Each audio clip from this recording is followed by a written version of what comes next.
దేవ గోరింటాకు పెట్టుకోవడం చూసి బామ్మగారు ముచ్చట పడుతూ చాలా ఆనందంగా వారిద్దరిని చూస్తూ ఉంటారు. చూసి మురిసిపోతూ ఉంటారు. ఇక గోరింటాకు పండిన తర్వాత మీనా గోరింటాకు చేతుల్ని చూసుకుంటూ ఆ చేతుల్లో నుంచి దేవాని చూస్తూ చాలా హ్యాపీగా ఫీల్ అవుతూ ఉంటుంది.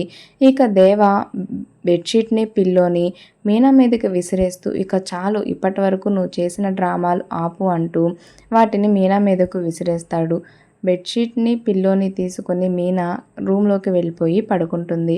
మీనా అలా పడుకోవడాన్ని బామ్మగారు చూసేస్తారు.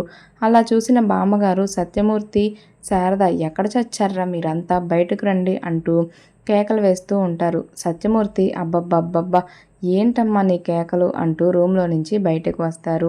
ఇక బయటకు వచ్చిన తర్వాత బామ్మగారు ఇక్కడ నాకు తెలియకుండా ఏదో జరుగుతుంది. నాకు తెలియకుండా ఏదో దాస్తున్నారు. చెప్పండి ఏం జరిగింది చెప్పి చావండి అంటూ కేకలు వేస్తారు.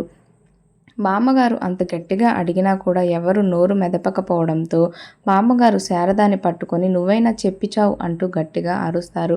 అప్పుడు శారదాగా అత్తయ్య గారు దేవాకి మీనాకి శోభనం జరగలేదు అంటూ నిజాన్ని చెప్పేస్తుంది.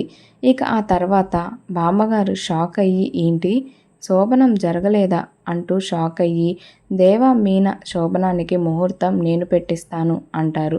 ఇక అందరూ షాక్ అయ్యి అలా చూస్తూ ఉండిపోతారు.